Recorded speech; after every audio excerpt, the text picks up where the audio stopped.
dans la petite ville bourguignonne de Mienne, en lisière des plus grandes forêts de chênes d'Europe, que nous allons découvrir les secrets de la fabrication du parquet.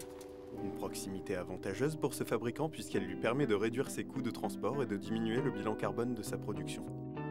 Parquet brut, contrecollé ou panneau de fibre, monolame ou multilame, le fabricant dispose de toutes les chaînes de production existantes en matière de fabrication de parquet.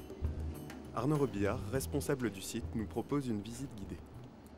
Donc ici on est à la réception des frises, on achète les frises donc issues de la première transformation du bois, des scieries. On approvisionne différentes sections en fonction des parquets à fabriquer. Donc une frise c'est un parallélépipède en bois, juste brut de sciage, bois vert, donc encore humide. Il entre dans un séchoir pendant une durée approximative d'1 mois pour se retrouver aux humidités nécessaires à la réalisation du parquet.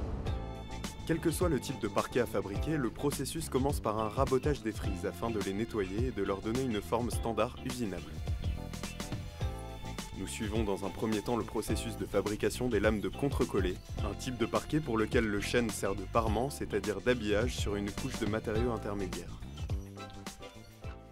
Les deux catégories de parquets contrecollés qu'on fabrique ici sont l'une avec une couche intermédiaire en résineux, l'autre une couche intermédiaire en fibre de bois densifiée. Cette particularité est nécessaire pour la fabrication des deux gammes de produits différentes, l'une étant destinée à devenir un parquet à assemblage rainure-languette, l'autre à un assemblage à type. Notre métier principal sur cet îlot est effectué par les opératrices et consiste en un tri des choix de bois où elles écartent le bois qui comporte des nœuds, qui comporte de l'aubier pour effectuer les différents choix de bois qui correspondent aux différentes gammes de parquet. Sur ce poste, on part des lamelles qui ont été fabriquées précédemment et elles sont assemblées pour constituer un parement. On assemble le parement multifrise ou monolame sur une couche intermédiaire et en dessous on met un déroulé de résineux qui permet une bonne stabilité lors des variations d'humidité de l'air ambiant. Une fois les 3 couches assemblées, on les fixe avec une résine et les plaques sont mises sous presse. La presse, ce sont des vérins hydrauliques qui viennent mettre une pression d'environ 10 kg par cm carré et le panneau sort environ à 60 degrés Celsius, ce qui nécessite ensuite une période de stabilisation d'environ une semaine. En ce qui concerne la fabrication du parquet en bois massif, le traitement est plus simple. Une première machine vient dresser les 4 faces, la seconde usine les rainures et languettes sur les tranches latérales de chaque lame, la troisième les met à longueur et vient usiner les languettes en bout. Pour le massif comme pour le contrecollé, les lames subissent une phase de délignage-profilage.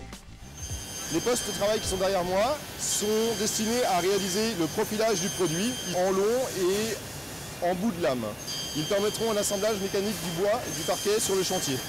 Dans le même temps sont réalisés les chanfreins. Ce sont des rainures qui sont destinées à apporter un aspect décoratif au bois. Nous sommes maintenant sur la ligne de finition où 5 couches successives de produits sont appliquées sur les lames de parquet. La première étant la couche de colorant ou la couche de fond. Les deux suivantes sont les couches qui apportent la dureté au produit. Les deux dernières couches sont les couches de finition. Dans les 5 cas, ce sont des produits qui ne comportent aucun solvant et ils sont polymérisés à l'aide de tunnels UV. Vous voyez qu'à l'issue du tunnel, la lame ressort totalement sèche, prête à être emballée et expédiée. Le client peut aussi acheter un produit sans traitement. Mais parmi les 500 000 m² de parquet produits par l'entreprise en 2011, la tendance reste clairement au parquet traité en usine, puisque celui-ci procure une qualité de finition industrielle difficilement égalable. Pour moi, le point important, c'est premièrement la qualité, la certification. Daniel Carpentier, PDG de l'entreprise. Le fait d'être fabricant français, situé au cœur de la France, à proximité des fournisseurs et des clients, et donc d'assurer une qualité totale, y compris sur une réactivité très forte par rapport à des produits qui pourraient venir de l'étranger et pour lesquels effectivement la réactivité n'est pas aussi bonne. Le slogan est de produire en France ce qu'on est capable de produire et ne pas importer ce qu'on est capable de fabriquer.